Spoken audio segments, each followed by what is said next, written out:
Hello everyone and welcome to Scary Interesting. Today's video covers 3 people who suffered some of the worst fates you can imagine. The final story is a particularly tragic ordeal, so viewer discretion is advised.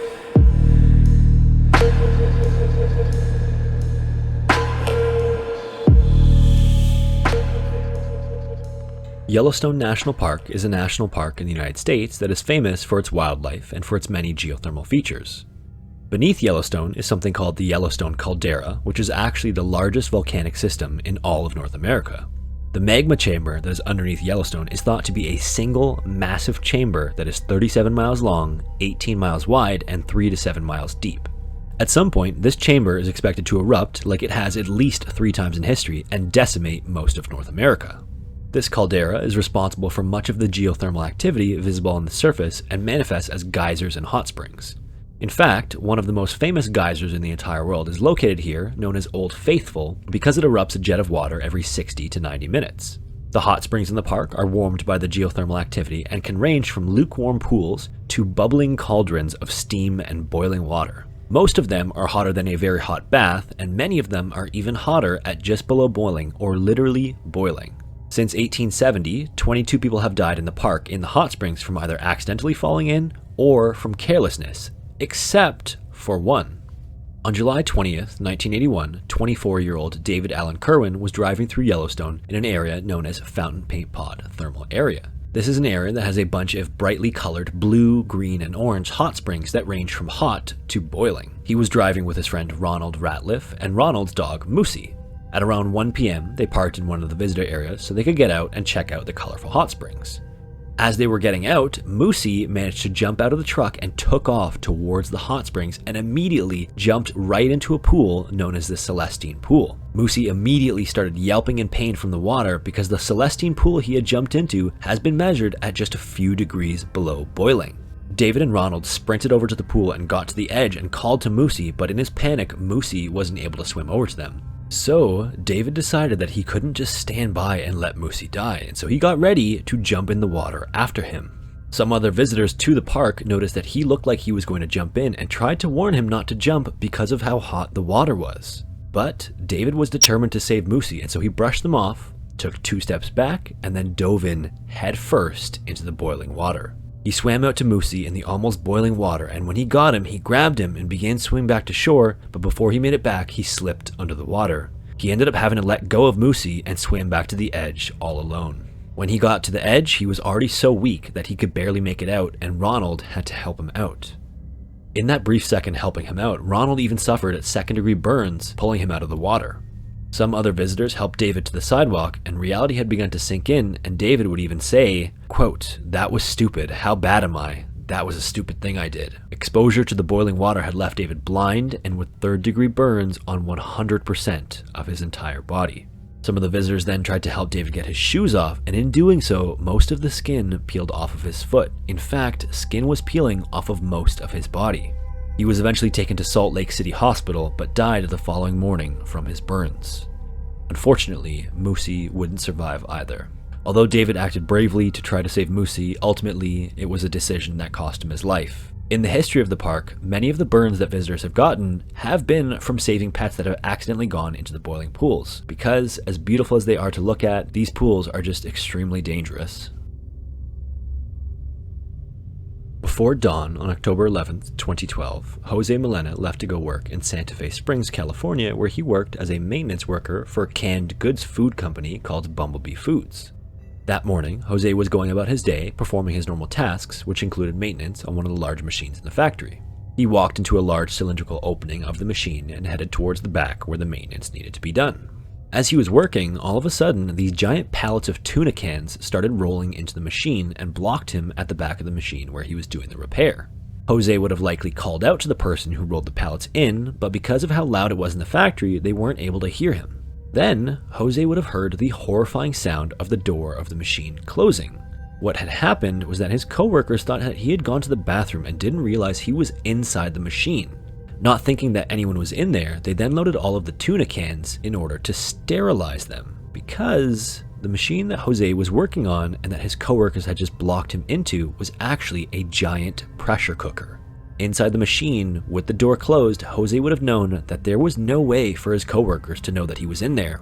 Then, even worse than the sound of the door closing, Jose probably would have heard the horrifying sound of the giant industrial oven turning on to sterilize all of the cans blocking him in. Over the next 2 hours, the temperature of the oven went up to 270 degrees and cooked Jose alive. Later on, one of the managers of the factory started asking around about Jose's whereabouts and even made an announcement over the loudspeaker. But it wasn't until the oven was reopened and the tuna was pulled out that they found Jose's body. In the aftermath of the event, Bumblebee Foods agreed to pay $6 million for violating a number of safety rules. In addition to the fine paid by Bumblebee Foods, 2 managers at the facility were fined $30,000 each for not following procedures that also contributed to Jose's death. In Colombia, about 80 miles west of the capital city of Bogota, there is a mountain known as the Nevado del Ruiz that stands a staggering 17,500 feet. Nevado del Ruiz is nicknamed the Sleeping Lion because it isn't an ordinary mountain. It is actually a volcano that has been partially dormant since 1845. In 1845, when the volcano last erupted, over 1,000 people were killed in the valleys nearby. Over the years since then, the volcano began to show signs that it might erupt once again. These started off with just some small steam releases and then the occasional tremor, but then in September of 1985, the tremors from the mountain became so powerful that officials started to create evacuation plans for the nearby villages. By October, they had created a hazard map to distribute to the residents to show where debris might land or where lava flows might occur in the event of an eruption. Unfortunately, the map was poorly distributed and many of the residents in the nearby villages never received anything at all. In particular, there were many high-risk areas that had been constructed in the direct path of potential lava flows because the volcano had been dormant for so long. In one of these nearby villages lived a 13-year-old girl named Omaira Sanchez. Omaira was born on August 28, 1972 in the village of Armero with a population of 31,000 people. She lived with her father Alvara, who was a rice farmer, her mother Maria, a nurse, her brother, and her aunt. On November 13, 1985, about midway through the day, there were a series of long earthquakes that started off strong and then died off very slowly. A volcanologist by the name of Bernard Chouette noticed these earthquakes and tried to alarm his colleagues that these were signs of an eruption. Then, at 9:08 p.m., Nevado del Ruiz erupted, sending rocks and debris more than 30 kilometers into the atmosphere. The eruption created a cloud of superheated gas that melted snow and ice at the summit of the mountain. This then combined with rocks and mud into 4 thick mud flows known as lahars that sped down the mountain into the nearby valleys at around 6 meters per second. Along the way, as they picked up debris, they grew to be 50 meters wide and 2 meters deep. One of these lahars headed straight for Armero. Just before 11:30 p.m., the electrical grid was knocked out in the town and the residents were in complete darkness. Then at 11:30 p.m., a lahar flooded into Armero and covered almost the entire town in a thick layer of mud. Over the next several hours, 2 more waves would sweep into the town, killing over half of the population and destroying most of the buildings in their wake. At some point during this destruction, the home of Omaira Sanchez was struck by a lahar, destroying it instantly and crushing her father and aunt.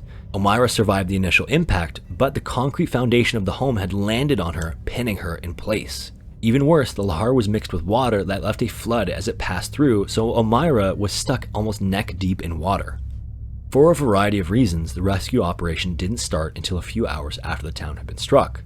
This left many of the residents who were still alive stuck trapped under debris and mud in horrible conditions before rescuers started to arrive, including Omaira.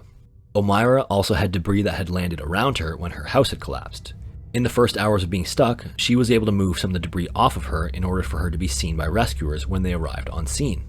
When rescuers did find her, it took almost the entire day after the eruption to clear enough debris in order to actually reach her. When they were finally able to reach her, they were able to assess the situation and found that the debris that was pinning her in place was essentially a concrete wall. This made it almost impossible for them to just pull her out of the water without breaking her legs. The first journalist to arrive on the scene described Omaira as being in good spirits much of the time, despite the awful situation that she was in.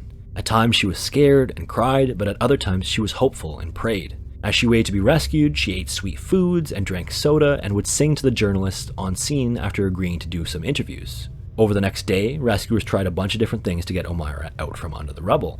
When they tried just pulling on her, the water splashed around and made it difficult for her to breathe, and so they placed a tire around her to keep her afloat. Divers then went into the water where she was pinned to assess the situation and found that horrifically, before being crushed, her aunt had wrapped her arms around Omira's legs. They also found that the debris that was pinning her in place would require heavy equipment to be lifted up. On day 3, the effects of gangrene and hypothermia had begun to set in and Omira began to hallucinate. It was on this day that journalist Frank Fournier arrived in Armero to conditions much worse than he could have ever imagined. Many of the people who had been trapped on day 1 were still trapped 2 days later. Instead of an organized and fluid rescue, he arrived to chaos and desperation. There were just so many people trapped and so much debris and so few resources that rescuers couldn't reach many of them. On top of that, there just weren't enough rescuers. Most of them were either civil defense workers or Red Cross volunteers. The Colombian government was criticized in the aftermath of the event for its poor response to the disaster. Some reports show that none of Colombia's 100,000 person army or 65,000 person police force were dispatched to join the rescue, but the government claims that the conditions were simply too difficult to reach the town in time. They lacked the resources and equipment to mobilize effectively across the vast swaths of mud that stretched for miles across the flooded towns. On the 3rd day, as Frank walked through the chaos, he was greeted by a farmer who asked for his help and led him to an unknown location. When Frank arrived, he was met with the sight of 13-year-old Omira Sanchez trapped in the rubble. As her condition worsened, her face had swelled, her hands had whitened, and her eyes had turned a deep red. It was on this day that doctors determined that in order to free her, they would need to amputate her legs, but because they lacked the necessary equipment for her to survive a double amputation, it was ultimately decided that the most humane option was to let her die. And so, at approximately 10:05 a.m. on November 16th, roughly 60 hours after being trapped, Omira Sanchez passed away from either gangrene or hypothermia. Shortly before her death that morning, Frank took this haunting picture as a way of reporting her courage and her suffering in her horrible 3-day ordeal. Omira's brother would survive the incident, and her mother, who was away on business at the time of the disaster, tragically received the news of her daughter's death during a radio interview. In total, over 23,000 people were killed, 13 villages were destroyed, and the Nevado del Ruiz eruption remains the worst natural disaster in Colombia's history. If you made it this far, I just wanted to thank you for watching and invite you to watch some of the other videos on my channel that I think you'll enjoy if you enjoyed this one. It's always cool to hear some of the stories of those of you who have personal connections to some of these events. So if you do, let me know down in the comments what they are. I try to read almost all of them. If you want to support the channel, the best way to do that is to like the video and drop a comment down below. And once again, thank you so much for watching, and hopefully I will see you in the next one.